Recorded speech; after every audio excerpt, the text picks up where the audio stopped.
Friends, कैसे हैं सब लोग। आज तो बहुत खुश हो गए, रिलैक्स भी हो गए, संडे है तो अच्छी बात है, एंजॉय करिए पूरा।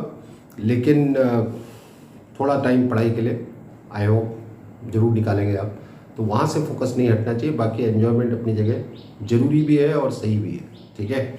Centre of mass topic start किया था हमने, पिछला video I am very much sure आपने देखा होगा, नहीं देखा तो देख लीजिए। बार बार आपसे कहता हूँ, कंटिन्यूटी बहुत ज़रूरी है, बीच में से ना देखें आप। कोई भी टेक्निकल सब्जेक्ट जितने भी हैं उनको आप बीच से पिक नहीं कर सकते, शुरू से देखना पड़ेगा। सारी चीज़ें आपस में कनेक्टेड रहती हैं, बार बार बताने की चीज़ नहीं है। You people are grown up enough, ठीक है। ऐसा भी नहीं है कि छोटे बच्चे समझते हैं, तो इसलिए सारा शुरुआत से देखेंगे तो आपको चीज़ें ज़्यादा अच्छे से समझ में आएंगी और कंसेप्ट आपके बढ़िया बिल्डअप होंगे, ठीक है। तो लेकिन फिर भी आपकी हेल्प करने के लिए टाइम निकाल के पिछला वीडियो देख लीजिएगा। फिलहाल आज का वीडियो समझना है तो उसके लिए मैं एक क्विक रिमाइंडर ये दे देता हूँ। पिछले वीडियो में हमने मोटा मोटी क्या डिस्कस किया था, तो हमने वहाँ देखा था कि सेंटर ऑफ मास क्या होता है, सेंटर ऑफ मास की क्या ज़रूरत पड़ती है हमें, कैसे सेंटर ऑफ मास किसी बॉडी के कॉम्प्लिकेटेड मोशन को बड़ा सिंप्लीफाई कर देता है, और फिर सेंटर ऑफ मास को लोकेट करने का फॉर्मूला भी हमने डिराइव किया था। और वहाँ पे ये भी डिस्कशन हुआ था कि अगर कोई सिमेट्रिकल शेप की बॉडी है और उसमें जैसे रिंग है, जैसे डिस्क है, जैसे स्फेयर है या सिलेंडर है, ये सब सिमेट्रिकल शेप की बॉडीज़ है। और इन सिमेट्रिकल शेप की बॉडीज़ में अगर मास का डिस्ट्रीब्यूशन भी यूनिफॉर्म अगर है, राइट, तो इन सारी बॉडीज़ का सेंटर ऑफ मास इनके सेंटर पे ही होता है। ये बात हुई थी। फिर हमने ये भी सीखा था कि किसी लेमिना टाइप की बॉडी, लेमिना मतलब प्लेट टाइप की, जैसे आपका मोबाइल फ़ोन की थिकनेस को अगर मैं इग्नोर कर दूं तो लेमिना मान लेंगे, या कोई भी ग्लास प्लेट है जैसे, तो ऐसी बॉडी को लेमिना कहते हैं, फ्लैट बॉडी। तो किसी लेमिना का अगर, और वो इरेगुलर शेप का लेमिना अगर है, तो उसका सेंटर ऑफ मास एक्सपेरिमेंटली कैसे फाइंड करते हैं ये भी डिस्कस किया था पिछली बार। और फिर सेंटर ऑफ मास का फॉर्मूला हमने डिराइव किया था, राइट। कौन सा कंसेप्ट यूज करके डिराइव किया था कि sum of the mass movements about centre of mass is zero. इस बात को ध्यान से याद रखना, आप कई न्यूमेरिकल्स में यूज करने वाले हैं। आज में हम न्यूमेरिकली डिस्कस करने वाले हैं मेनली। तो क्या बताया मैंने, क्या इंपॉर्टेंट प्रॉपर्टी है कि sum of all the mass movements about centre of mass is zero, ये पढ़ा था। और इसी प्रॉपर्टी के बेसिस पे सेंटर ऑफ मास का फॉर्मूला भी हमने डिराइव किया था। और ये फॉर्मूला आया था आपका, देखिए कि अगर ये एक डिस्क्रीट सिस्टम है पार्टिकल्स का, डिस्क्रीट और कंटिन्यूअस, मैंने आपको बताया था कंटिन्यूअस मास डिस्ट्रीब्यूशन, जैसे मार्कर है, इस मार्कर में मास का डिस्ट्रीब्यूशन कंटिन्यूअस है, ठीक है। तो कंटिन्यूअस मास डिस्ट्रीब्यूशन।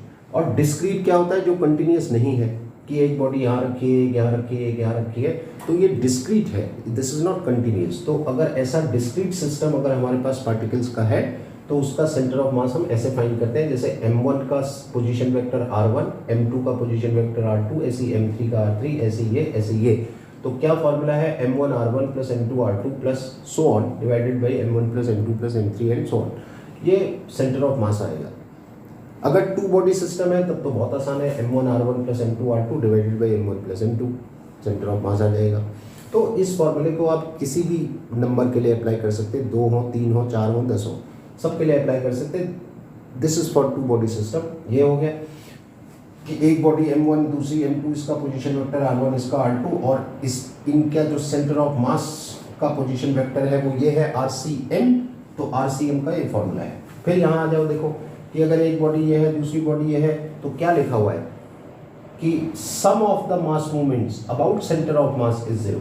ये मास मूवमेंट इसका है, ये मास मूवमेंट इसका है, और ये मास मूवमेंट हमने सेंटर ऑफ मास के अबाउट लिखा है, ठीक है ना। आप देखिए, इसका पोजीशन वेक्टर सेंटर ऑफ मास के हिसाब से r1 डैश, और इसका पोजीशन वेक्टर सेंटर ऑफ मास से देखो तो r2 डैश। तो m1 r1 डैश इसका mass movement, m2 r2 dash इसका मास मूवमेंट, दोनों का सम कितना आएगा, जीरो। और यहीं से आया था m1 r1 dash equal to minus m2 r2 dash. तो हमने प्रूव किया था कि टू बॉडी सिस्टम का जो सेंटर ऑफ मास होता है वो उसी लाइन पे होता है जो लाइन इनको ज्वाइन कर रही है। जैसे ये लाइन इनको ज्वाइन कर रही है, तो इसी लाइन में इनका सेंटर ऑफ मास आएगा, बीच में कहीं पर। फिर हमने ये भी सीखा था कि जो सेंटर ऑफ मास होता है वो दोनों बॉडीज का जो सेपरेशन है, इन दोनों बॉडी का सेपरेशन L है, तो सेंटर ऑफ मास इस सेपरेशन को मास के इनवर्स रेशियो में डिवाइड करता है, कि centre of mass divides this separation in the inverse ratio of mass. मतलब कि अगर आपने सेंटर ऑफ मास की लोकेशन m1 से फाइंड करनी है कि m1 से कितनी दूर सेंटर ऑफ मास है, तो आप कैसे फाइंड करेंगे, r1 डैश, मतलब ये distance r1 dash equal to m2 upon m1 plus m2 into l। और अगर m2 से आपको डिस्टेंस चाहिए तो फिर क्या आता है, m1 upon m1 plus m2 into l। तो ये इनवर्स रेशियो में आ रहा है, मतलब जब आप m1 से डिस्टेंस फाइंड कर रहे हो तो यहाँ क्या आ रहा है, m2। जब आप m2 से डिस्टेंस फाइंड कर रहे हो तो क्या आ रहा है, m1। तो इनवर्स रेशियो में है ये,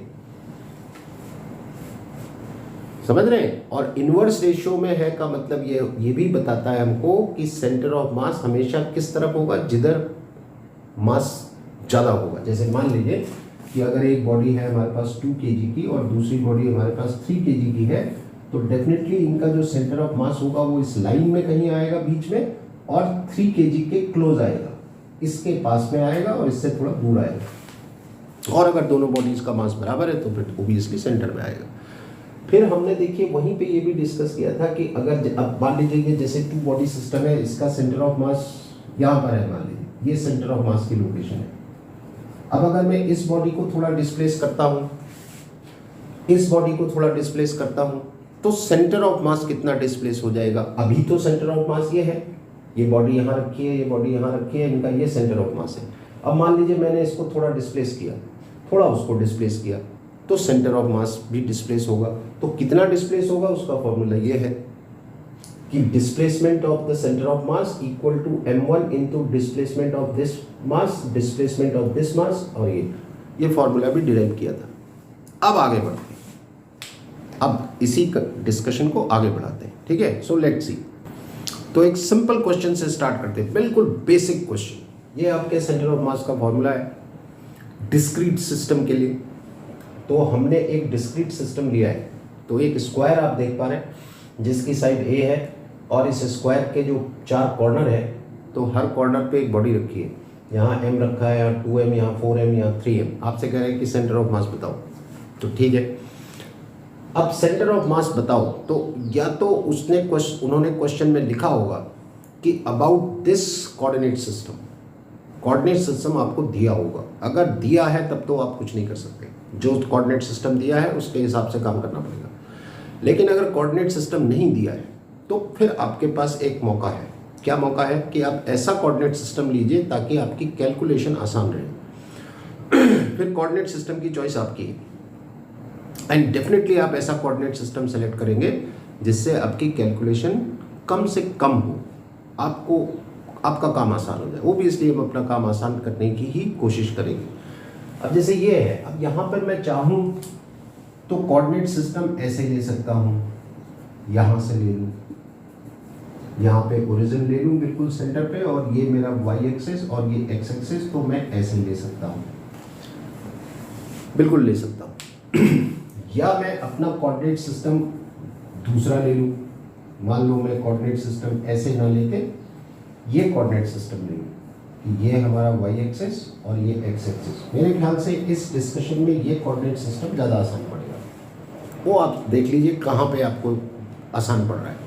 जैसे यहाँ पे मैंने क्या करा, कोऑर्डिनेट सिस्टम ये लिया, तो ये तो ओरिजिन पे आ गया, इसके कोऑर्डिनेट तो 0 0 हो गए, इसके कोऑर्डिनेट्स a, 0 हो गए, इसके कोऑर्डिनेट्स a, a हो गए, ये भी a और ये भी a, और इसके कोऑर्डिनेट्स हो गए हमारे 0, a। अब अगर मुझे x कोऑर्डिनेट चाहिए तो ओबियसली मैं क्या फॉर्मूला अप्लाई करूंगा, m1 x1 plus m2 x2 plus so on divided by m1 plus m2 plus m3 and so on. तो यहाँ पे मैं अगर इसको अप्लाई करूँ तो थोड़ा मेरी कैलकुलेशन यहाँ पे आसान होगी। देखिए इसका तो x कोऑर्डिनेट कितना है 0, तो ये तो हो गया 3m इंटू 0, प्लस इसका हो जाएगा 4m इंटू a, प्लस इसका हो जाएगा 2m इंटू a, प्लस इसका हो जाएगा m इंटू 0, इसका भी 0 हो गया देखिए, divided by m1 plus m2 plus m3 plus m4, और ये टोटल आ रहा है 10m। अगर मैं सही ऐड कर रहा हूँ 4 and 3 7 and 2, यस 10m आ रहा है। तो कितना होगा, 0 हो गया, ये भी 0 हो गया, ये हो गया 4 टाइम्स एम ए, 2 टाइम्स यानी 6 times M A divided by 10m, तो ये आपको देगा 3a/5 मीटर सेंटीमीटर, जो भी यूनिट्स आपको दिए। ये एक्स कोऑर्डिनेट आ गया, ऐसे ही वाई कोऑर्डिनेट आ जाएगा। आप चाहते तो ये वाला कोऑर्डिनेट सिस्टम लेके भी कर सकते थे, जहां से आपको आसान लगे, जो आपकी कैलकुलेशन आसान कर दे। ठीक है, तो आपने एक्स कोऑर्डिनेट निकाल लिया, ऐसे ही आप वाई कोऑर्डिनेट फाइंड कर सकते हैं, तो इसका सेंटर ऑफ मास आ जाएगा। अब देख लेते हैं वाई कोऑर्डिनेट भी कितना आ रहा है। तो वाई कोऑर्डिनेट अगर मैं फाइंड करूं तो इसके लिए तो फिर 0 हो जाएगा, अब मैं सीधे लिख रहा हूं, इसका भी 0 हो जाएगा क्योंकि इसका वाई कोऑर्डिनेट 0 है, तो 4m इंटू 0, 3m इंटू 0, ये भी 0 हो गया, ये हो गया 2m इंटू a इसका, और इसका कितना आ जाएगा m into a divided by 10m, so this is coming out 3/10a, इतना, ये वाई कोऑर्डिनेट आ गया। ठीक है, अब यहीं पे एक बात सीखते हैं। अब देखो ये 4 बॉडी आपको दी थी, इसके सेंटर ऑफ मास के कोऑर्डिनेट्स आपने फाइंड कर लिए। एक्स कोऑर्डिनेट कितना आ रहा है सेंटर ऑफ मास का, 3a/5, और वाई कोऑर्डिनेट कितना आ रहा है 3/10, कितना आ रहा है, ये आ गया। अब अगर आपसे कहते कि ये जो सिस्टम है इसमें से ये वाला हटा दूं, कि अभी तो ये चारों जब हैं, चारों बॉडीज हैं, तो ये सेंटर ऑफ मास की लोकेशन है। अब मान लीजिए इसे हटा दें, तब कहां होगा। अब ये बात ध्यान रखना कि ये क्वेश्चन का सेकंड पार्ट मान के चलो आप। अगर आपको यही 3 बॉडी दी होती, ये होता ही नहीं, तब तो मैं ऐसे ही कर लेता सीधा सीधा।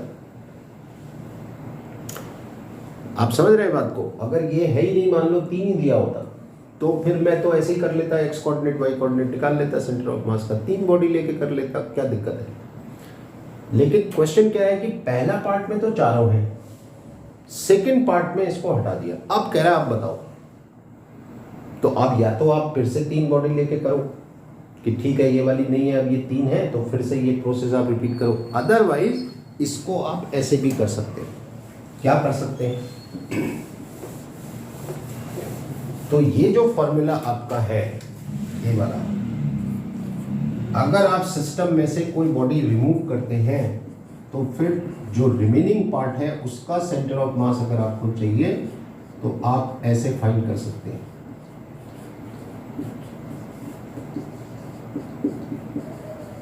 ये अब आप कहेंगे साहब ये तो 2 बॉडी के लिए है। हाँ बिल्कुल 2 बॉडी के लिए। क्यों है वो अभी समझ में आएगा। इसमें जो m1 है ये है टोटल मास, यानी जो ओरिजिनल सिस्टम आपका था उसका मास, ओरिजिनल का। और जो m2 है ये है मास जो आपने रिमूव किया है। तो ऑटोमेटिकली 2 बॉडी रह गई, एक पूरा सिस्टम जो पहले था और एक वो बॉडी जो आपने हटाई। तो हमारा पहले वाला सिस्टम ये था जिसका सेंटर ऑफ मास मुझे पता है। अब मैंने इसे हटा दिया, तो अब जो रिमेनिंग है उसका सेंटर ऑफ मास का एक्स कोऑर्डिनेट अगर निकालूं तो क्या होगा। पूरे सिस्टम का मास कितना था 10m, और एक्स कोऑर्डिनेट कितना था ये, तो मैं यहां पे लिखूंगा 10m और एक्स कोऑर्डिनेट की जगह 3a/5। अब जो पार्ट मैंने रिमूव किया वो कितना है 2m, और उसका एक्स कोऑर्डिनेट कितना था a, तो ये माइनस डिवाइडेड बाई, यहाँ पे सॉरी माइनस आएगा, यहाँ भी माइनस आएगा, ध्यान रखना, डिवाइडेड बाई टोटल मास कितना था 10m और जो रिमूव किया वो कितना था 2m। तो ये एक्स कोऑर्डिनेट आपका आ जाएगा।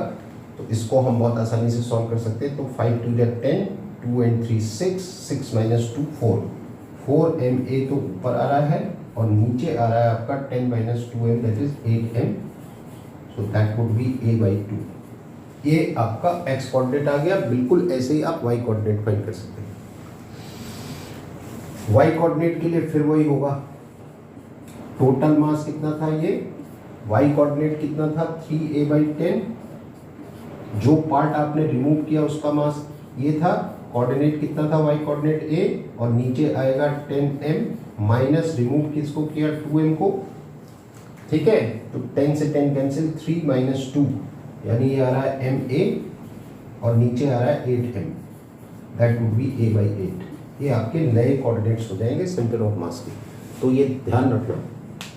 लेकिन ये तभी यूजफुल है, ये यूजफुल तभी है कि जब आपको एक ओरिजिनल सिस्टम दिया है, उस सिस्टम का सेंटर ऑफ मास आपको मालूम है या आपने फाइंड किया पहले पार्ट में, फिर आपने उसमें से एक पार्ट रिमूव कर दिया, अब आपको रिमेनिंग का फाइंड करना है, तब फिर ये काम आपके आने वाला है।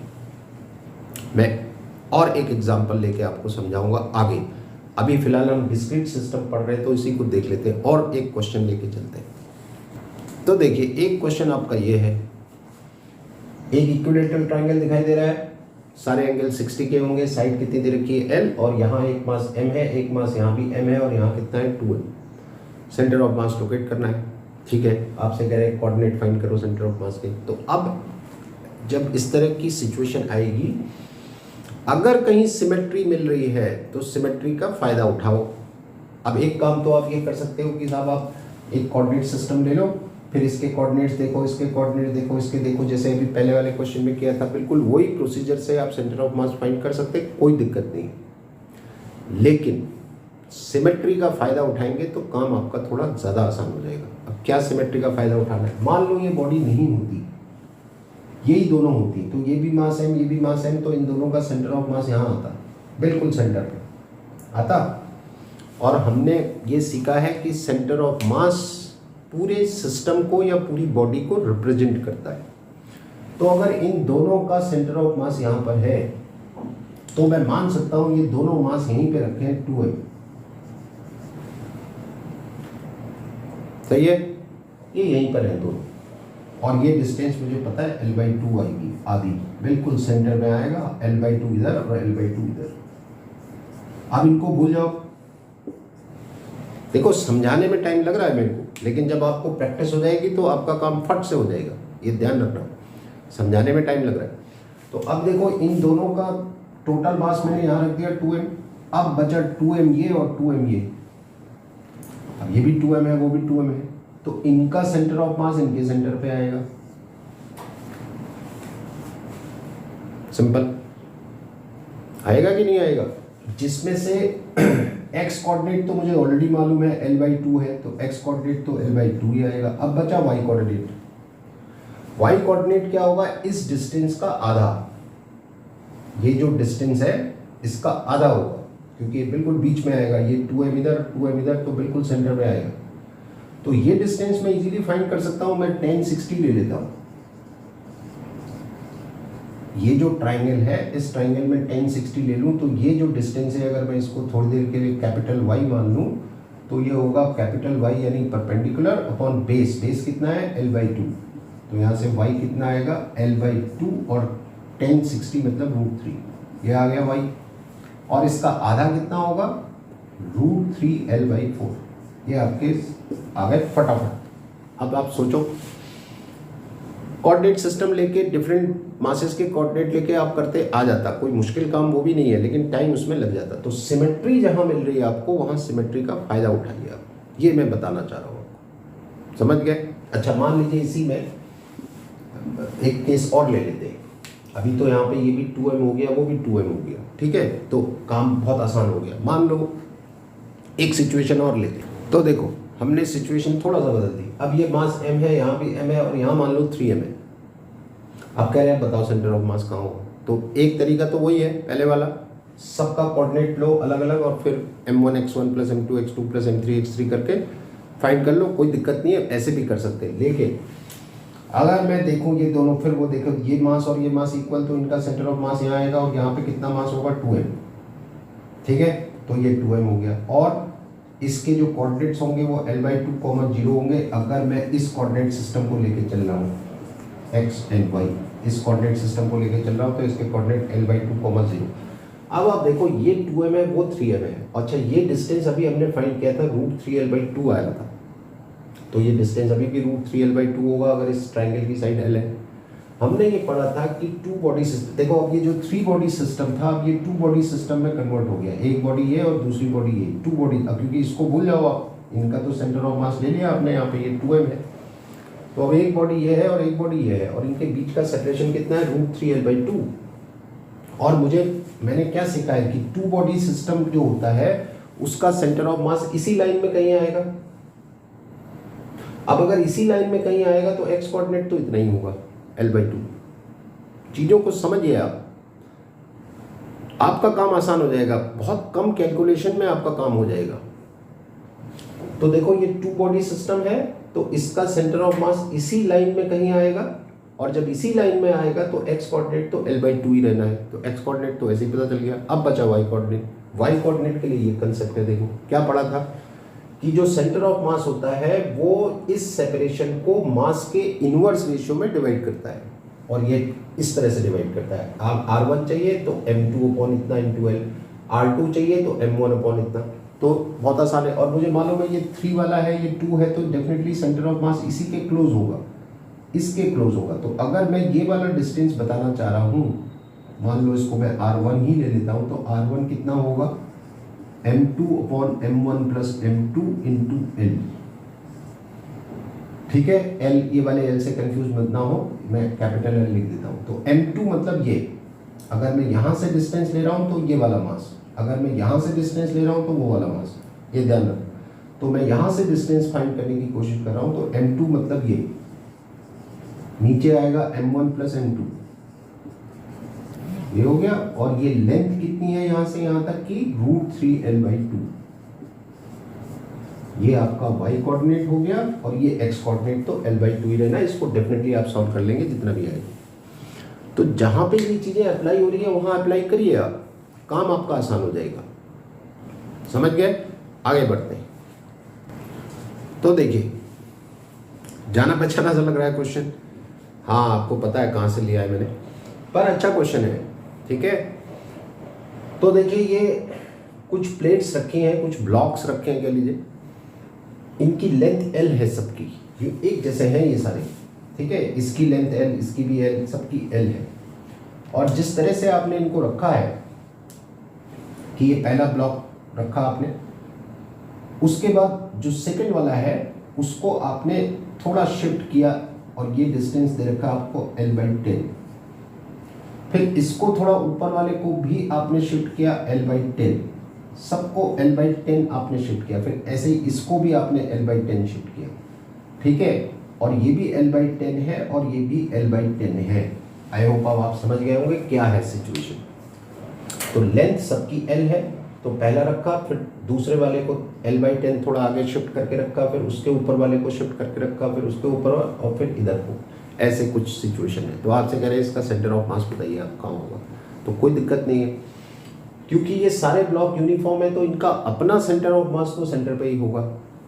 ठीक है, तो ये इसका सेंटर ऑफ मास, ये इसका, ऐसे ही सबका सेंटर पे होगा। ठीक है, अब इनके कोऑर्डिनेट्स हमें चाहिए और कुछ नहीं है, बहुत आसान है। तो पहले वाले की बात अगर करूं तो इसका कोऑर्डिनेट तो हो जाएगा l/2। एक्स कोऑर्डिनेट की बात अगर करूं, y की बात हम नहीं कर रहे हैं यहाँ पर। ठीक है, हालांकि y कोऑर्डिनेट भी फाइंड किया जा सकता है, अगर आपको ये दे रखा है तो y भी फाइंड कर सकते हैं, कोई दिक्कत नहीं है, वो भी आ जाएगा। पर अभी l की बात हो रही है, तो इसका x कोऑर्डिनेट कितना है, l/2। अब इसका x कोऑर्डिनेट कितना होगा, l/2 तो होगा ही, और क्योंकि आपने इसको शिफ्ट किया है l/10 तो प्लस l/10 और हो जाएगा, क्योंकि सेंटर ऑफ मास शिफ्ट हो जाएगा, इतनी डिस्टेंस और ऐड हो जाएगी। तो इसको अगर आप सॉल्व करते हैं तो ये आएगा 6l/10, आप करके देख सकते हैं। फिर इसके ऊपर वाला आपने l/10 और शिफ्ट कर दिया, तो इसका सेंटर ऑफ मास कहां पर होगा, 6l/10 तो इसी का था, अब l/10 ये और शिफ्ट हो गया तो प्लस l/10, यानी दैट वुड बी 7l/10, ये इसका हो गया।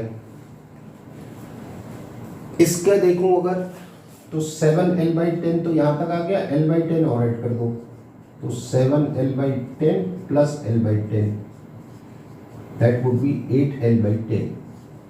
मैं सॉल्व नहीं कर रहा हूँ जानबूझ के, सबके नीचे 10 है तो 10 ही रहने देते हैं। बाकी इनके तो अब फाइंड करने की जरूरत नहीं, जो इसका है वो इसका होगा, तो इसका कितना था L/2, फिर इसका कितना आएगा जो इसका है 6L/10, और इसका कितना आएगा जो इसका है कितना आया था 7L/10, और मास मान लीजिए सबके m ले लेता हूँ, यूनिफॉर्म ब्लॉक्स है तो सबका मास m, और ऐसे 7 है, तो अब तो सीधा सीधा मैं फाइंड कर लूंगा x coordinate of centre of मास। अगर देखूं तो क्या करूंगा, m इंटू दिस यानी ट्वाइस ऑफ m 6L/10, ये तो आ गया इन दोनों का। इन दोनों की बात करूं तो कितना होगा twice of m, I am sorry ये कितना था L/2, ठीक है, यहां से शुरू करा है हमने, तो ये L/2 था, तो L/2 इसका L/2 इसका, तो कितना आएगा ट्वाइस ऑफ m L/2, ये तो हो गया इन दोनों का। इन दोनों का क्या होगा ट्वाइस ऑफ m 6L/10, इनका भी आ गया। इन दोनों का क्या होगा ट्वाइस ऑफ m 7L/10, ये इनका भी आ गया। अब बचा ये, तो प्लस m और ये कितना था 8L/10, तो ये आ गया 8L/10 divided by total mass that would be 7m। Solve करेंगे 22L/35 ये आएगा, सॉल्व करके देख लीजिएगा, हो गया, आसान है। और अगर y कंपोनेंट पूछते, y कोऑर्डिनेट पूछते तो उसके लिए आपको ये दिया होता, मान लीजिए ये अगर d दिया होता तो बिल्कुल ऐसे ही आप y कोऑर्डिनेट भी फाइंड कर सकते हैं। तो ट्राई करना, देखना कितना आ रहा है y कोऑर्डिनेट। x कोऑर्डिनेट तो हमने फाइंड कर ही लिया, आगे बढ़ते हैं। तो देखो ये भी एक क्वेश्चन है, क्या दे रखा है, rectangular plate of uniform thickness and uniform density, lamina, rectangular lamina कह सकते हैं आप उसको, ठीक है। तो कह रहे हैं इसकी थिकनेस बहुत कम है और यूनिफॉर्म है, और डेंसिटी भी यूनिफॉर्म है। तो मैं इस फॉर्मूले को थोड़ा मॉडिफाई किया, थोड़ा एक और फॉर्म में हम लिख सकते हैं ऐसी सिचुएशन में, ठीक है। देखो मास क्या होता है, मास होता है वॉल्यूम इनटू डेंसिटी, ये मास होता है। अगर मेरे पास कोई लैमिना है, किसी भी इरेगुलर शेप का लैमिना है, मान लीजिए ये है, और इसकी थिकनेस नेग्लिजिबल है, नेग्लिजिबल थिकनेस का ये लैमिना है, बहुत कम है थिकनेस, मान लो t है and this t is very small, और इसकी जो डेंसिटी है वो मान लीजिए रो है, और इसका एरिया a है।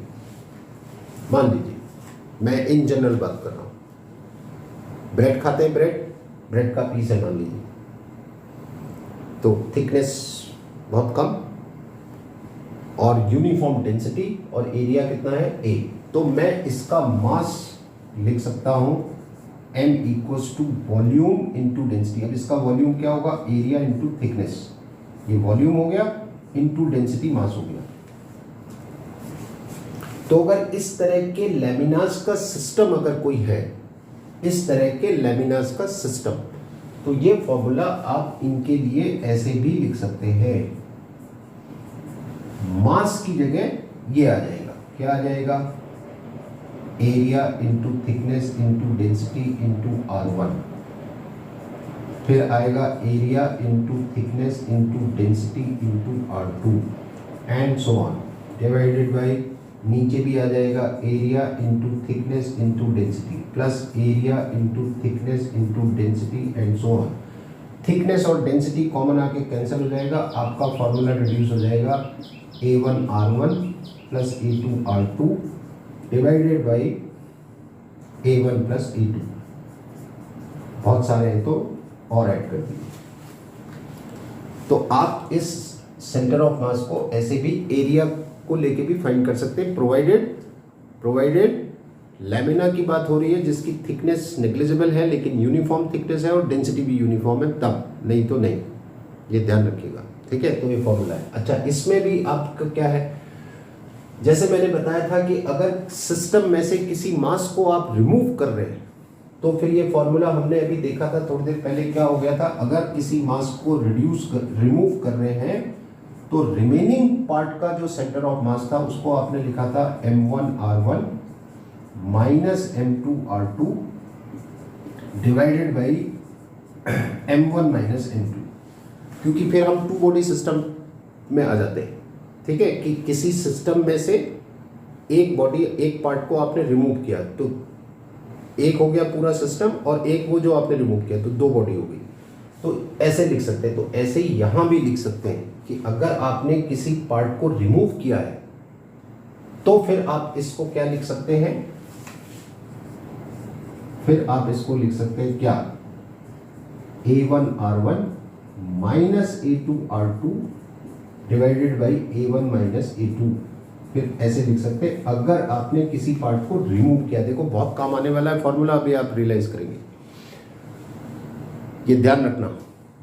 अब इसमें ये भी ध्यान रखना है कि a1 क्या है, ये पूरी बॉडी का एरिया है, a2 क्या है, जिसको आपने रिमूव किया है, ये ध्यान रखना। यहां भी क्या है, m1 किसका मास है, पूरे सिस्टम का, m2 किसका है, जो पार्ट आपने हटाया, ये ध्यान रखना। तो एक फॉर्मूले ये भी आपके पास है। अब यहां पर मैं यही कंसेप्ट यूज करने वाला हूं, तो इसको अगर आप नोट करना चाहें तो फटाफट पॉज करके नोट कर लीजिए, फिर मैं इसे समझाता हूं। ठीक है,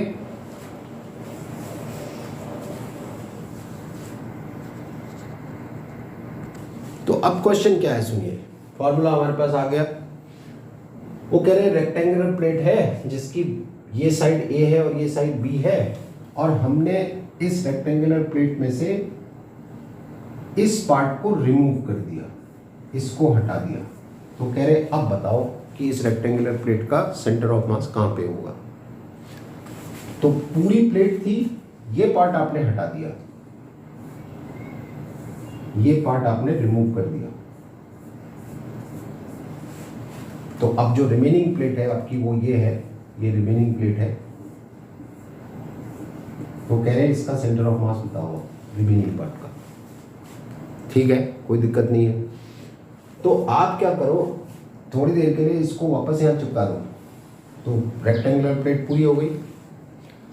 ठीक है, अगर मैं इसको दोबारा यहाँ फिट कर दूँ तो ये पूरी प्लेट हो गई फिर, और क्योंकि ये बिल्कुल सिमेट्रिकल है तो इसका सेंटर ऑफ मास इसके सेंटर पे ही आ रहा होगा, और इसके कोऑर्डिनेट्स क्या होंगे, b/2 and a/2, b/2 and a/2 इसके कोऑर्डिनेट्स होंगे। और जो पार्ट आपने रिमूव किया उसके कोऑर्डिनेट्स क्या है, उसका जो x कोऑर्डिनेट होगा वो होगा b/2 यहां तक प्लस b/4, है ना, b/2 प्लस b/4। देखो यहां तक b/2 और ये b/4, तो जब आप ऐड करेंगे तो ये आएगा 3b/4। तो ये तो हो गया x कोऑर्डिनेट 3b/4, और y कोऑर्डिनेट कितना होगा इसका, ये a/2 है, दिस इज a/2, और इसका भी आधा कर दूं तो a/4, तो ये इसका y कोऑर्डिनेट है a/4। बस बात बन गई।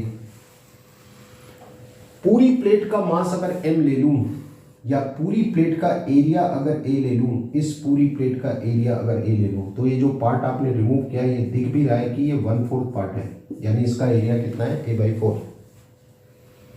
तो जो पार्ट रिमूव किया उसका एरिया a/4, और इसके कोऑर्डिनेट्स कितने थे, 3b/4 एंड a/4, ये इसके कोऑर्डिनेट थे। अब मैं अपना काम आसानी से कर लूंगा। तो अगर मुझे रिमेनिंग पार्ट के सेंटर ऑफ मास का x कोऑर्डिनेट चाहिए तो मैं ये फॉर्मूला लगाऊंगा। अब इसमें a1 क्या है, पूरा एरिया, यानी पूरे रेक्टेंगुलर प्लेट का एरिया कितना है a, और इस पूरी प्लेट के सेंटर ऑफ मास का x कोऑर्डिनेट कितना है b/2। ठीक है, अब जो पार्ट रिमूव किया उसका एरिया कितना है a/4, और रिमूव पार्ट का x कोऑर्डिनेट कितना था 3b/4। Divided by total area minus the area which was removed, ये आपको दे देगा एक्स कोऑर्डिनेट। और बिल्कुल ऐसे ही वाई, अब मैं कैलकुलेशन नहीं कर रहा हूँ, इतना काम आप कर सकते हैं। वाई कोऑर्डिनेट के लिए फिर पूरा एरिया, कोऑर्डिनेट क्या आएगा a/2 Y coordinate minus remove part कितना एरिया है a/4 और कोऑर्डिनेट कितना है a/4 divided by total area minus removed area, ये आपको वाई कोऑर्डिनेट दे देगा। फटाफट काम हो जाएगा आपको। अब इस क्वेश्चन को आप ऐसे भी कर सकते थे कि ठीक है इतना पार्ट हटा दिया, अब आप एक पार्ट ये लेते, इसका सेंटर ऑफ मास यहाँ आता, एक पार्ट ये लेते, इसका सेंटर ऑफ मास यहाँ आता, एक पार्ट ये लेते, इसका सेंटर ऑफ मास यहाँ, फिर इसके कोऑर्डिनेट, इसके कोऑर्डिनेट, इसके कोऑर्डिनेट, फिर m1 x1 plus m2 x2 plus m3 x3 divided by m1 plus m2 plus m3, ऐसे भी कर सकते थे, लेकिन वो थोड़ा लंबा जाता प्रोसेस आपका। ये फटाफट हो गया। समझाने में टाइम लग रहा है इसलिए आपको लग रहा होगा यार बड़ा टाइम लग रहा है, नहीं लगेगा टाइम, आप कोशिश करिएगा, फटाफट होगा। और प्रैक्टिस तो जब आप करेंगे तो फिर तो यूँ होगा क्वेश्चन आपका। और ले लेते हैं एक दो क्वेश्चन। तो देखिए मैंने एक क्वेश्चन और लिया है। अब इस क्वेश्चन को मैं दो मेथड से करके दिखाता हूँ आपको कि अब आप डिसाइड करना कौन सा आसान पड़ रहा है, कौन सा मुश्किल पड़ रहा है। मुश्किल तो खैर कोई सा भी मेथड नहीं होता है, लंबा मेथड और छोटे मेथड में फर्क हो जाता है, ठीक है। मेथड सारे सही है। एक डिस्क है, दिस इज से अ डिस्क अगेन अ लैमिना, और ये बिल्कुल वही डिस्क है, यूनिफॉर्म थिकनेस और यूनिफॉर्म डेंसिटी। इसकी डेंसिटी भी सेम है हर जगह और थिकनेस भी एक जैसी है और नेग्लिजिबल थिकनेस है, ठीक है। अब इसमें से जैसा आप देख रहे हैं कि इतना पार्ट आपने रिमूव कर दिया, तो क्वेश्चन वही है कि find centre of mass of remaining part. Remove करने के बाद जो बच गया उसका सेंटर ऑफ मास आप बताओ। तो मैं इसको पहले एक मेथड से करता हूं, फिर दूसरे मेथड से करते हैं। तो पहला मेथड मैं जो कर रहा हूं वो क्या है, तो देखो ये जो पूरी डिस्क है इसका एरिया है πr², और जो पार्ट आपने रिमूव किया इसका एरिया है πr²/4, क्योंकि इसका रेडियस आधा है। तो क्योंकि ये यूनिफॉर्म डेंसिटी और यूनिफॉर्म थिकनेस की डिस्क है, तो डेफिनेटली अगर पूरी डिस्क का मास m है तो रिमेनिंग पार्ट का मास कितना होगा m/4, क्योंकि एरिया का डिफरेंस है सिर्फ, बाकी थिकनेस और डेंसिटी तो एक जैसी है। वॉल्यूम क्या होता है, area into density into thickness, sorry mass क्या होता है, area into thickness volume into density. तो इसकी थिकनेस भी सेम है, डेंसिटी भी सेम है, यानी जो डेंसिटी यहाँ है वही डेंसिटी यहाँ है, जो थिकनेस यहाँ है वही थिकनेस वहाँ है, एरिया का डिफरेंस है। तो मास एरिया पे डिपेंड कर रहा है, तो टोटल मास अगर m है तो ये 1/4 एरिया है, तो मास भी कितना हो जाएगा 1/4 हो जाएगा m/4, ठीक है। अब आप क्या करो कि इसको दोबारा यहाँ फिट कर दो। अगर मैं इसको दोबारा यहाँ फिट कर देता हूँ तो ये जो जब मैं फिट करूँगा तो इसका सेंटर ऑफ मास डेफिनेटली यहाँ पर होगा, और ये मास कितना होगा m/4, ठीक है। जब आपने इसको रिमूव किया था, या जब, चलो ऐसे देखते हैं, जब ये पार्ट आपने रिमूव नहीं किया था, ये वाला पार्ट आपका यही था, यानी डिस्क कंप्लीट थी, तो डेफिनेटली इस डिस्क का सेंटर ऑफ मास सेंटर पे ही होगा इसके, क्योंकि सिमेट्रिकल बॉडी है तो सेंटर पे होगा। ये इसके सेंटर ऑफ मास की लोकेशन होगी जब डिस्क अपने आप में कंप्लीट थी। जैसे ही आप ये पार्ट रिमूव करेंगे तो डेफिनेटली सेंटर ऑफ मास इधर को शिफ्ट होगा, यहां कहीं आ जाएगा, ठीक है, इधर को शिफ्ट हो जाएगा। और मास कितना बचा रिमेनिंग डिस्क का 3m/4, क्योंकि m/4 आपने रिमूव कर दिया तो 3m/4 बच गया, और उसका सेंटर ऑफ मास डेफिनेटली इधर को शिफ्ट होगा। यहां पर एक बात मैं ये बता दूं आपको, जैसे मान लीजिए ये कोई स्क्वायर प्लेट है, ये स्क्वायर प्लेट है, ठीक है, बिल्कुल सिमेट्रिकल है। इस क्वेश्चन पे आता हूं मैं अभी, साथ में ये भी समझा देता हूं क्योंकि कनेक्टेड है आपस में और ये भी काम आएगा।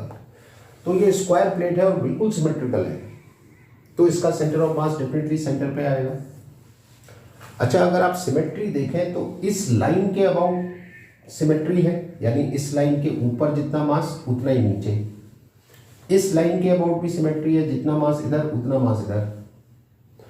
डायगोनल देखो, अगर डायगोनल, तो डायगोनल के अबाउट भी सिमेट्री है, चाहे ये वाला डायगोनल देख लो चाहे ये वाला डायगोनल देख लो, डायगोनल के अबाउट भी सिमेट्री है।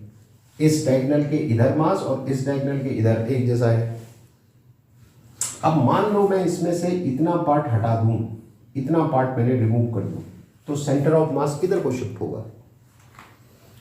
हमको ये मालूम है सेंटर ऑफ मास किधर शिफ्ट होता है या किधर लोकेट करता है, जिधर मास ज्यादा हो। जब पूरी प्लेट थी तो यूनिफॉर्म था तो सेंटर पे आ रहा था। अब आपने यहां से हटा दिया, है ना, आपने यहां से हटा दिया, तो देखो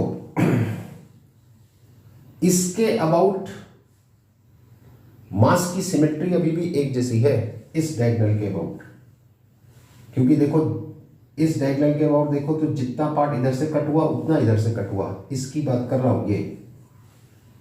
लेकिन इसके अबाउट मास का डिस्ट्रीब्यूशन डिस्टर्ब हो गया इस डायगोनल के अबाउट। देखो इधर कम हो गया मास, इधर ज्यादा है, तो क्योंकि इधर ज्यादा है तो डेफिनेटली सेंटर ऑफ मास आपका इधर को शिफ्ट होगा इस तरफ। अगर मैं ये पार्ट रिमूव करता हूं तो समझ गए। अब मैंने ये रिमूव किया, अब मान लीजिए इतना ही पार्ट मैंने यहां से भी रिमूव कर दिया, इसको भी कर दिया और इसको भी कर दिया, दोनों को रिमूव कर दिया मैंने। अब क्या हुआ, इसके अबाउट सिमेट्री डिस्टर्ब नहीं हुई है इसके अबाउट, क्योंकि जितना इधर से रिमूव किया उतना इधर से रिमूव किया, तो इसके अबाउट तो सिमेट्री डिस्टर्ब नहीं हुई है, लेकिन इसके अबाउट हो गई है। इसके अबाउट देखो इधर मास कम हो गया और इधर अभी भी उतना ही है, तो सेंटर ऑफ मास आपका इधर को शिफ्ट होगा।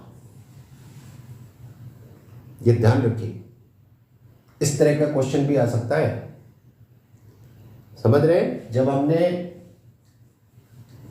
ये हटाया था,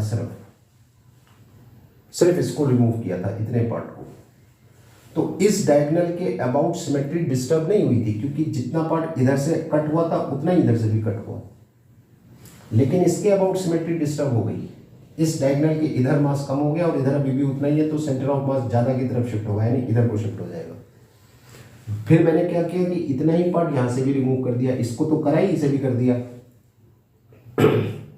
तो मैंने देखा इसके अबाउट तो सिमेट्री डिस्टर्ब नहीं हुई, क्योंकि इसमें जितना मास इधर को कट किया है आपने उतना ही इधर से भी कट कर दिया, तो इसके अबाउट तो सिमेट्री डिस्टर्ब नहीं हो रही है, लेकिन इसके अबाउट सिमेट्री डिस्टर्ब हो रही है। इधर मास कट हो रहा है, इधर नहीं हो रहा है, तो सेंटर ऑफ मास इधर शिफ्ट हो गया।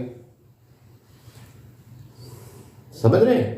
तो अब आप कोशिश करना कि अगर इसी में मैं आपको कहूं कि एक पार्ट इधर से रिमूव किया और इतना ही पार्ट यहां से रिमूव कर दिया, तब किधर को शिफ्ट होगी, तब सेंटर ऑफ मास किधर शिफ्ट होगा, आप ट्राई करना, ठीक है। अब वापस आते हैं इधर, तो लेट्स सी। तो हमारे पास क्या था, एक डिस्क थी कंप्लीट, एक कंप्लीट डिस्क थी जिसका सेंटर ऑफ मास यहां पे था। मैंने इतना पार्ट हटाया तो सेंटर ऑफ मास इधर को शिफ्ट हो गया। अब आप देखो इसके अबाउट सिमेट्री डिस्टर्ब हुई, इसके अबाउट डिस्टर्ब नहीं हुई, इसके अबाउट डिस्टर्बेंस नहीं हो रहा है, क्योंकि जितना पार्ट इधर कट हुआ उतना ही नीचे भी कट हो गया, तो बराबर हो गया ऐसा। लेकिन इसके अबाउट सिमेट्री डिस्टर्ब हुई है, इधर मास कम हो गया, इधर अभी भी उतना ही है, तो सेंटर ऑफ मास इधर को शिफ्ट हो गया। तो मान लीजिए ये डिस्टेंस आपकी x है, तो अगर मैं ये कोऑर्डिनेट सिस्टम अपना ले लूं, ये x एक्सिस और ये y एक्सिस ले लूं और इसको ओरिजिन मान लूं, ठीक है। तो अब आप सोचो कि अगर आप ये मास दोबारा यहां फिट कर देते हैं, तो अब आप इसको ऐसे देखो कि एक बॉडी यहां रखी है जिसका मास m/4 है, एक बॉडी यहां रखी है जिसका मास 3m/4 है। अगर मैं इसको मास m1 कह दूं और इसको m2 कह दूं, तो m1 के कोऑर्डिनेट्स क्या आएंगे इस कोऑर्डिनेट सिस्टम के हिसाब से, इसके कोऑर्डिनेट्स क्या आएंगे, ये है r/2, तो ये आएगा r/2, 0, और इसके कोऑर्डिनेट्स क्या आएंगे -x, 0, और ओरिजिन के तो खैर 0, 0 है ही ये। तो मैं सीधा सीधा सेंटर ऑफ मास का फॉर्मूला अगर लगाऊं, जो हमारा ओरिजिनल फॉर्मूला है m1x1 plus m2x2 divided by m1 plus m2, क्योंकि 2 बॉडी सिस्टम है तो सीधा सीधा 2 बॉडीज के लिए। अब आप देखो m1 कितना है m/4, m2 कितना है 3m/4, और ये सेंटर ऑफ मास। तो सेंटर ऑफ मास की x कोऑर्डिनेट मुझे पता है कितना है, 0, यहां भी x ही लिख देता हूं, तो ये 0 है। m1 कितना है m/4, x1 कितना है r/2, प्लस m2 कितना है 3m/4, और ये कितना है x। अभी आप -x मत लीजिए, आप x ले लीजिए, ये अपने आप माइनस आएगा, divided by m1 plus m2 definitely m, तो यहां से आपको x मिल जाएगा। कितना मिलेगा तो x मिलेगा आपको m/4 into r/2 divided by 3m/4 और ये आएगा माइनस में, अपने आप माइनस में आ रहा है। देखो m/4 से m/4 कैंसिल, तो ये आएगा -r/6।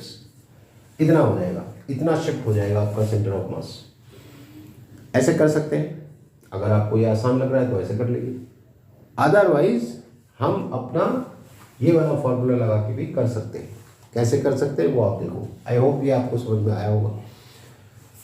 तो देखिए, तो अब मैं इससे कर रहा हूँ इसको, ठीक है। तो ये देखिए पूरी डिस्क थी, पूरी डिस्क का मास कितना था m, और इस पूरी डिस्क का सेंटर ऑफ मास इसके सेंटर पे, सेंटर के कोऑर्डिनेट 0 0। अगर मैं ये कोऑर्डिनेट सिस्टम लेके चल रहा हूँ, कोऑर्डिनेट सिस्टम का ध्यान रखिएगा, कोऑर्डिनेट सिस्टम के हिसाब से सेंटर ऑफ मास के कोऑर्डिनेट्स अलग अलग आएंगे। अगर मैं यहाँ पे कोऑर्डिनेट सिस्टम ये वाला ले लूँ, मान लो इधर, और ऐसे ले लूँ तो चेंज हो जाएगा थोड़ा, ये ध्यान रखिएगा। तो मैंने कोऑर्डिनेट सिस्टम ये ले रखा, सिंपल की अपनी कैलकुलेशन मुझे आसान रखनी है, ठीक है। तो ये कोऑर्डिनेट सिस्टम लेके मैं चल रहा हूँ।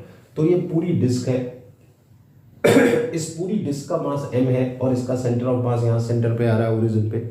अब मैंने इतना पार्ट रिमूव कर दिया। अच्छा, जिस पार्ट को मैंने रिमूव किया तो उसके कोऑर्डिनेट्स आप देखो सेंटर ऑफ मास के, क्योंकि इस पार्ट का सेंटर ऑफ मास ये है और इसके कोऑर्डिनेट्स क्या है, r/2, 0। पूरा r है तो ये r/2, 0, ये इसके कोऑर्डिनेट्स है। अब मैंने हटा दिया वो ठीक है, और जितना पार्ट मैंने रिमूव किया उसका मास कितना है, m/4। और अगर एरिया के टर्म में बात करूं तो पूरी डिस्क का एरिया a और रिमूव जो मैंने पार्ट किया उसका एरिया कितना, a/4। आप मास को लेके भी कर सकते हैं, एरिया लेके भी कर सकते हैं, ऐसा कोई हार्ड एंड फास्ट नहीं है कि नहीं साहब एरिया करके ही करना है। मास और एरिया सीधा सीधा कनेक्टेड है आपस में, ठीक है। तो आप देखो, अब मुझे रिमेनिंग पार्ट का सेंटर ऑफ मास चाहिए। पूरी डिस्क का एरिया कितना था, a, और इसके सेंटर ऑफ मास का x कोऑर्डिनेट कितना था, 0। रिमूव जो पार्ट किया आपने उसका एरिया कितना है, a/4। x कोऑर्डिनेट कितना है इसका, r/2 divided by total area a, remove area a/4 कितना आ रहा है, तो 0 ही हो गया, -a/4 into r/2 divided by ये कितना आएगा, 3a/4। तो a/4 से a/4 कैंसिल, ये आ रहा है -r/6। माइनस आ रहा है मतलब इधर को, और ये r/6 आपका फिर से आ गया। अब आप देख लीजिए, पहले वाला आसान लगा कि ये वाला आसान लगा, आपकी चॉइस है, जिससे अच्छा लग रहा है। देखिए आप कंफर्टेबल होने चाहिए, आई विल नॉट इंसिस्ट कि नहीं साहब इसी से करो, ऐसा कुछ नहीं है। इसी में एक केस और ले लेते हैं। अब इस बार क्या है देखिए, और थोड़ा सा इंटरेस्टिंग है कि वही डिस्क है, सब कुछ वही है, ठीक है। डिस्क है, इतना पार्ट रिमूव किया और इसको रिमूव करके यहां चिपका दिया। आई होप आप समझ रहे हो। इसको हटाया, यहां चिपका दिया, ये लगा दिया आपने। तो कह रहे हैं आप बताओ सेंटर ऑफ मास किधर होगा, तो जब हटाया तो उधर शिफ्ट हुआ होगा, लेकिन हटाने के बाद जब यहां चिपका दिया तो थोड़ा इधर को शिफ्ट हुआ होगा, थोड़ा और उधर को शिफ्ट हुआ होगा, सॉरी, समझ रहे हैं। तो दो काम किए आपने, एक तो रिमूव किया और फिर लगा भी दिया, लेकिन दूसरी जगह लगाया।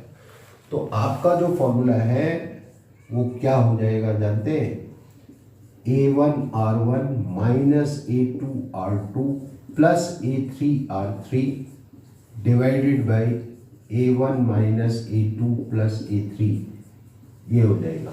क्या करा है देखो, ये है वो जो हटाया, ये है वो जो चिपकाया, हटाया वो ये है, जो यहां फिट किया वो ये है, और ये टोटल। आसान है। तो जब पूरी डिस्क थी तो सेंटर ऑफ मास यहां पे था, क्या कोऑर्डिनेट थे, 0, 0। अगर मैं इसको ओरिजिन मान के चल रहा हूं, अगर ये ओरिजिन मान के मैं चल रहा हूं तो इसके कोऑर्डिनेट 0, 0। अच्छा, जो पार्ट रिमूव किया उसके कोऑर्डिनेट्स क्या है, ये वाला आएगा r/2 और y कोऑर्डिनेट 0। जब चिपका दिया, जिस पार्ट को चिपकाया तो उसका कोऑर्डिनेट यहाँ होगा, तो उसका क्या है, r/2 है ये भी, तो इसके कोऑर्डिनेट्स क्या आएंगे, r/2, 0। और डेफिनेटली ये माइनस में आएगा, वो प्लस में आएगा। अब आप रखो, तो देखो आपको अब नया सेंटर ऑफ मास की लोकेशन चाहिए, और अगर x कोऑर्डिनेट चाहिए तो let us right it in x। ये तो a1 का मतलब टोटल एरिया, x कोऑर्डिनेट कितना था, 0। पूरी डिस्क का सेंटर ऑफ मास यहाँ था और कोऑर्डिनेट कितने थे 0,0, तो a इंटू 0 माइनस जो पार्ट रिमूव किया वो क्या है a/4 और इसका जो R2 है वो कितना है R/2 नेगेटिव प्लस जब चिपकाया उसका पार्ट कितना है a/4 और कोऑर्डिनेट कितना है R/2 positive divided by a minus a/4 plus a/4, तो a/4 कैंसिल, कितना आ रहा है ये आ रहा है minus minus plus a/4 R/2 फिर अगेन a/4 R/2 तो इंटू 2 कर देता हूं डिवाइडेड बाई a से a कैंसिल, तो ये कितना हो गया 2 से 2 कैंसिल R/4 प्लस में आ रहा है, तो R/4 यहां कहीं आ रहा होगा R/4, ये ध्यान रखिए। तो अगर खाली रिमूव किया होता तो यहीं से काम बन जाता, अब रिमूव करके आपने कहीं और इसको फिट कर दिया तो फिर ऐसे हो जाएगा।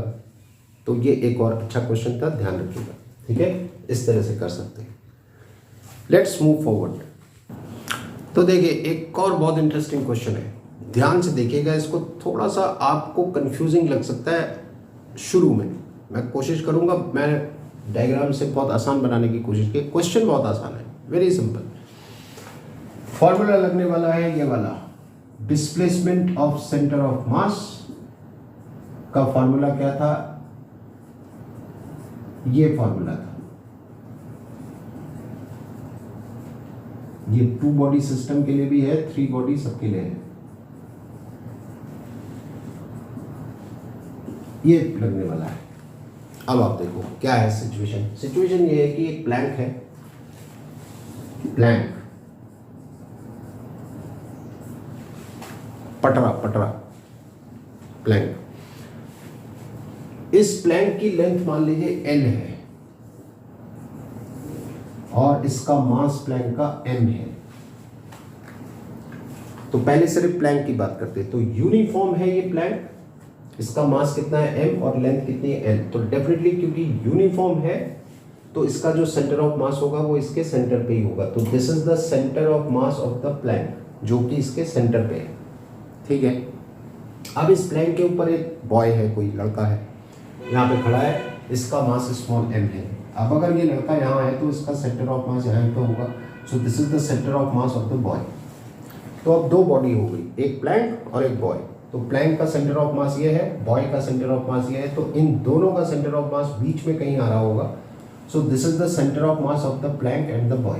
ये तो हो गई सिचुएशन इनिशियल। अब हुआ ये कि ये बॉय इधर शिफ्ट हो रहा है, बॉय ने इधर जाना शुरू किया, तो मान लो बॉय यहाँ आ गया।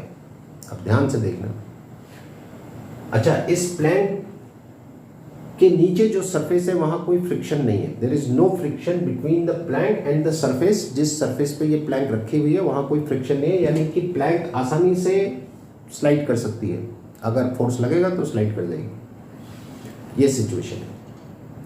यही सिचुएशन किसी और क्वेश्चन में बोट और बोट के अंदर कोई आदमी है, उसको लेके कि एक बोट है, ऐसे बोट है, इस बोट की लेंथ इतनी है, यहाँ पर एक आदमी खड़ा है, अब ये आदमी इधर शिफ्ट हो गया तो क्या होगा, समथिंग लाइक दैट। ये एक जैसी सिचुएशन है, ये वाली और ये वाली सिचुएशन एक जैसी। यहाँ प्लैंक है, वहाँ बोट है, बस इतना ही फर्क है, ये ध्यान रखना।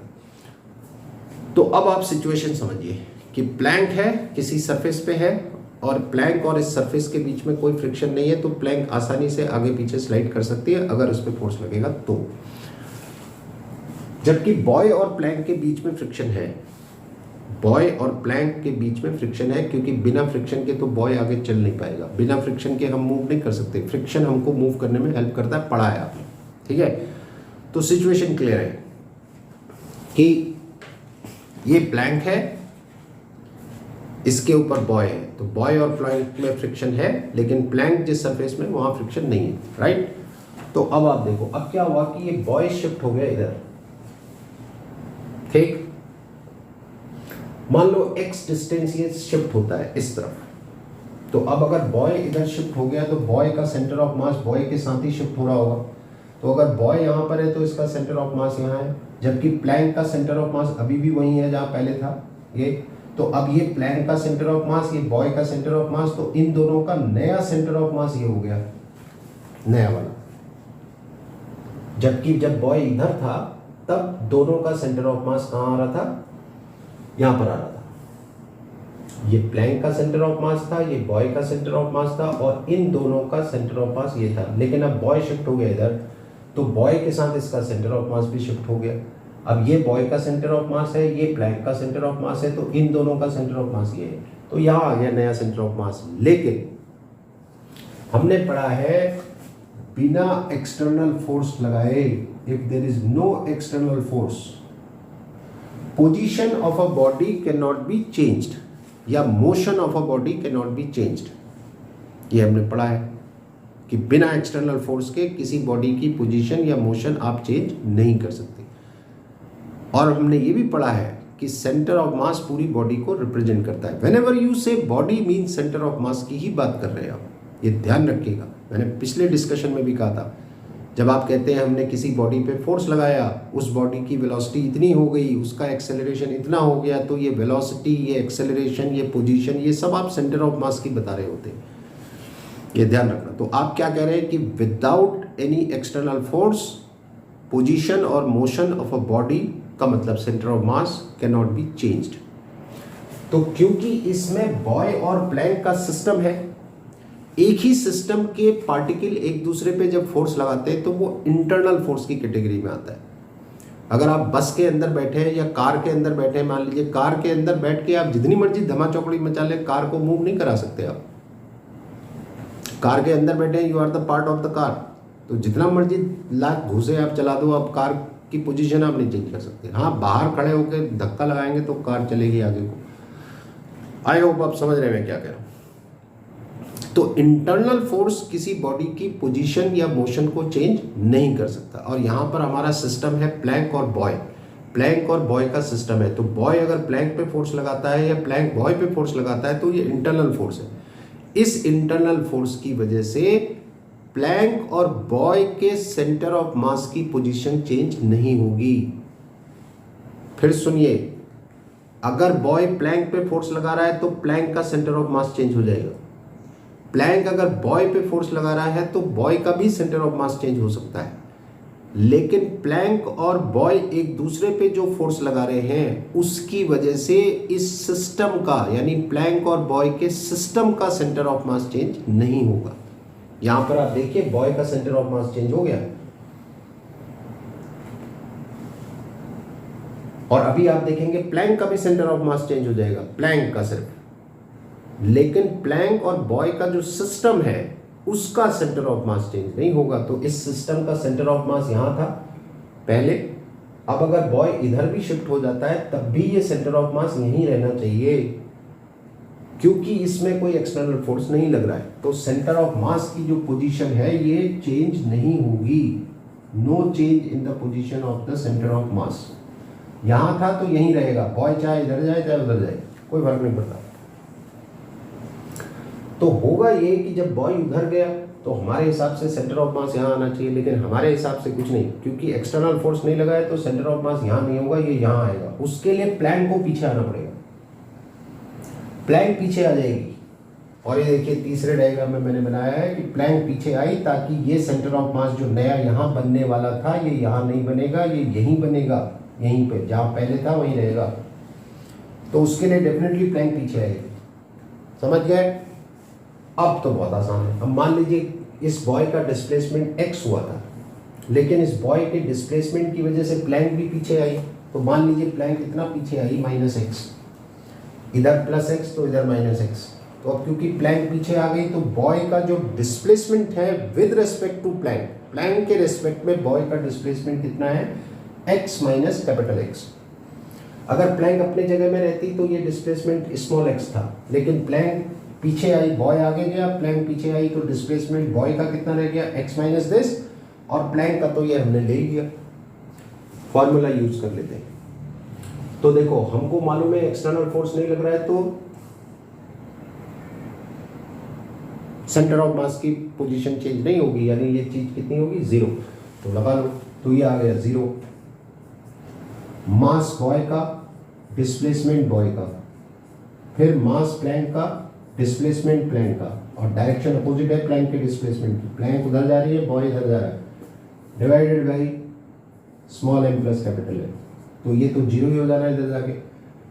तो ये आएगा m into X minus m into capital X equal to m into capital X, जो कि आपको देगा x equal to, in fact capital X equal to, ठीक है, क्या देगा, m into X upon small m plus capital M।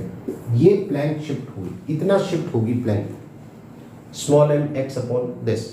अब पूरा क्वेश्चन सुन लो। पूरा क्वेश्चन ये पूछ रहा था वो कि अगर ये बॉय इस प्लैंक के सेंटर पे आ जाता है तो प्लैंक कितना, अब हमको मालूम है प्लैंक के शिफ्ट का फॉर्मूला आ गया हमारे पास, ये है, ये फॉर्मूला है।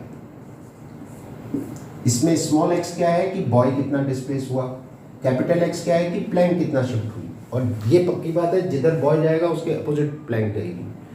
तो आपसे क्वेश्चन में ये पूछा था कि अगर ये बॉय यहाँ से चल के इस प्लैंक के सेंटर पे आ जाता है तो प्लैंक कितना शिफ्ट होगी, तो आप x को L/2 कर दीजिए। अगर बॉय यहाँ आ जाता है सेंटर में तो इसका डिस्प्लेसमेंट यहाँ से यहाँ तक कितना होगा, L/2। तो स्मॉल x की जगह L/2 लिख दीजिए, तो कैपिटल X कितना आ जाएगा, small m upon small m plus capital M, और x की जगह L/2। अगर वो कहते साहब ये बॉय यहाँ से यहाँ आ गया, अब बताओ, तो स्मॉल x की जगह कैपिटल L लिख लेते तो भी आ जाता। अच्छा क्वेश्चन है। और मैंने बताया बॉय, ये बोट, और बोट के अंदर कोई आदमी इधर उधर मूव कर रहा है तो वहाँ भी यही सेम कंसेप्ट लगेगा, प्लैंक को अब बोट से रिप्लेस कर देना बस, ठीक है। एक क्वेश्चन और देख लेते हैं। तो देखिए ये भी ऑलमोस्ट सेम क्वेश्चन है। अगेन से देयर इज अ प्लैंक और नो फ्रिक्शन का मतलब प्लैंक स्लाइड कर सकती है, और इसके दोनों एंड्स पे एक एक पर्सन कोई है, इसका मास m1 है 40 kg, इसका मास m2 है 50 kg। एक पर्सन यहाँ पर है, एक पर्सन यहाँ पर है, दोनों एंड्स पे है। पहले ये देख लेते हैं कि इस पूरे सिस्टम का सेंटर ऑफ मास कहाँ है। अभी क्या है सेंटर ऑफ मास, तो बहुत आसान है। देखो ये पूरे प्लैंक का मास आपको 10 kg दे रखा है, सिर्फ प्लैंक का सेंटर ऑफ मास देखो तो इसके सेंटर पे आएगा, खाली प्लैंक का देखो, क्योंकि यूनिफॉर्म प्लैंक है तो सेंटर पे आएगा। अच्छा, अब ये दो पर्सन भी हैं, यहाँ भी मैं थोड़ा सा आसान बनाता हूँ, आसान चीज़ आपके लिए, कि मान लो अगर इस पर्सन के मास को मैं 40 + 10 कर दूँ, 40 + 10, ठीक है, 50 की जगह मैंने 40 + 10 कर दिया, तो 40 kg इसका मास और 40 kg इसका मास, दोनों का मास बराबर, तो इनका सेंटर ऑफ मास भी कहाँ आएगा, 40 का यहीं पर आएगा। अब यहाँ 10 एक्स्ट्रा है, तो ये जो 10 एक्स्ट्रा है और ये जो सेंटर ऑफ मास आपने फाइंड किया पहले वाला, तो इन दोनों का सेंटर ऑफ मास यहाँ कहीं आएगा। आई होप आप समझ गए होंगे मैं क्या कह रहा हूँ। प्लैंक का सेंटर ऑफ मास कहाँ आएगा, सेंटर पे। 40 kg इसका मास ले लूँ, 40 kg इसका मास ले लूँ, तो 40 के हिसाब से इन दोनों का भी कहाँ आएगा, इधर, यहीं पर आएगा सेंटर में। तो अब ये तो हो गया 40 इनका और 10 इसका, ये हो गया। अब ये जो 10 एक्स्ट्रा यहाँ पर है, इसका सेंटर ऑफ मास, मतलब ये जो 10 है, इसकी वजह से सेंटर ऑफ मास सेंटर पे ना आके इधर हो जाएगा थोड़ा सा। अगर यहाँ भी 40 होता, यहाँ भी 40 होता, तो प्लैंक और दोनों का मिला के सेंटर ऑफ मास इसी प्लैंक के सेंटर पे आता। लेकिन यहाँ क्योंकि 10 एक्स्ट्रा है 10 kg, तो इस एक्स्ट्रा 10 kg की वजह से सेंटर ऑफ मास सेंटर पे ना आके इधर कहीं आ रहा हो। अब समझ में आ गया। अब वो कह रहे हैं कि इन दोनों पर्सन ने अपनी पोजीशन इंटरचेंज कर ली, यानी ये वाला उधर चला गया और ये वाला इधर आ गया। तो अब ये नई सिचुएशन होगी। 50 kg वाला इधर आ गया और 40 kg वाला उधर चला गया। फिर वही बात है, प्लैंक का सेंटर ऑफ मास यहीं पर, ठीक है, 40 के हिसाब से इन दोनों का सेंटर ऑफ मास भी यहीं पर, लेकिन इस बार इधर 10 kg एक्स्ट्रा है इस तरफ, तो सेंटर ऑफ मास किधर को आना चाहिए, इधर आना चाहिए। समझ गए। लेकिन इन दोनों के पोजीशन इंटरचेंज करने से कोई एक्सटर्नल फोर्स तो सिस्टम में लगा नहीं, नो एक्सटर्नल फोर्स, कोई एक्सटर्नल फोर्स नहीं लगा। प्लैंक के ऊपर ये आदमी उधर चला गया, ये इधर आ गया, तो इस सिस्टम पे बाहर से किसी ने फोर्स नहीं लगाया। तो आप समझ रहे हैं, दोनों पर्सन ने अपनी पोजीशन इंटरचेंज की, जिसकी वजह से सेंटर ऑफ मास यहां पर आ रहा है, लेकिन क्योंकि एक्सटर्नल फोर्स नहीं लग रहा है पूरे सिस्टम पे, तो सेंटर ऑफ मास की लोकेशन चेंज नहीं हो सकती। तो सेंटर ऑफ मास तो यहीं पर आएगा अभी भी। तो उसके लिए प्लैंक को आगे शिफ्ट होना पड़ेगा। तो मान लीजिए प्लैंक जो शिफ्ट हुई आगे, इतना शिफ्ट हुई एक्स, कैपिटल एक्स, और इस डायरेक्शन को मैं प्लस ले रहा हूं, ठीक है। अब प्लैंक तो इतना शिफ्ट हो गई एक्स इस डायरेक्शन में। प्लैंक के रिस्पेक्ट में इन दोनों का डिस्प्लेसमेंट देखता हूं क्या हुआ। तो देखो 40 वाला इधर गया, कितना डिस्प्लेसमेंट हुआ 10, ये यहां से यहां आ गया, तो इसका डिस्प्लेसमेंट 10 किधर को इधर, और ए वाला डायरेक्शन आप प्लस ले लो, तो ये तो इसका अपना डिस्प्लेसमेंट हुआ 10, प्लस प्लैंक का भी मिलेगा इसको, क्योंकि प्लैंक के ऊपर खड़ा है, और प्लैंक भी इधर ही डिस्प्लेस हुई, तो 10 तो ये खुद हुआ, और x प्लैंक की वजह से हुआ, तो 10 प्लस x हो गया। जबकि 50 वाले को अगर आप देखो, 50 वाला यहां से यहां आया है, तो इसका डिस्प्लेसमेंट कितना हुआ -10। इस डायरेक्शन को माइनस लूंगा क्योंकि इधर प्लस ले रखा है, तो -10 तो इसका अपना डिस्प्लेसमेंट है, और इतना इसको प्लैंक की वजह से मिलेगा प्लस x। तो -10 प्लस x इसका, और +10 प्लस x उसका। अब मैं अप्लाई कर देता हूं, एक्सटर्नल फोर्स नहीं लग रहा है, तो सेंटर ऑफ मास की पोजीशन चेंज नहीं होगी, तो इसकी जगह कितना आएगा 0। अब हमारे पास 3 है यहाँ पर, देखो m1 m2 m3, तो मैं 50 वाले से ही शुरू कर लेता हूँ। तो क्या लिखेंगे 50, और यहाँ पर आएगा -10 प्लस x, फिर आएगा 40, यहाँ आएगा +10 प्लस x, फिर आएगा प्लैंक के लिए 10 और displacement x divided by total mass. तो टोटल मास लिखने की जरूरत नहीं है, उधर जाके 0 ही हो जाएगा, चलो लिख देते ये तो 0 ही हो जाएगा उधर आके। तो कितना आ रहा है, तो ये आ रहा है -500, ठीक है, -500 प्लस 50x प्लस 400 यहाँ से plus 40x plus 10x equal to 0। तो -400 प्लस -500 प्लस 400 -100, उधर ले जाएंगे प्लस हो जाएगा, और ये टोटल मिला के 100 हो गया x। तो x कितना आया 1 मीटर, ये आपका आंसर हो गया। तो आई होप आपको समझ में आया होगा। अभी ये एक वैरायटी थी, अभी हमने और बहुत न्यूमेरिकल्स डिस्कस करने हैं सेंटर ऑफ मास को लेके, ठीक है। तो अभी हम मिडवे पहुंचे हैं, बीच में है अभी कहानी, अभी इतना ही डिस्कशन और होगा, तो मे बी 2 या 3 वीडियो और बनेंगे सिर्फ सेंटर ऑफ मास से रिलेटेड क्वेश्चंस को करने के लिए। तो इतना आप देखिए, इस तरह के क्वेश्चंस की प्रैक्टिस करिए। मे बी नेक्स्ट वीडियो में या एक और वीडियो में डालूंगा अभी बहुत जल्दी, उसमें आपको एक पूरा क्वेश्चनर बना के देता हूँ, उसको आप सॉल्व करने की कोशिश करिएगा।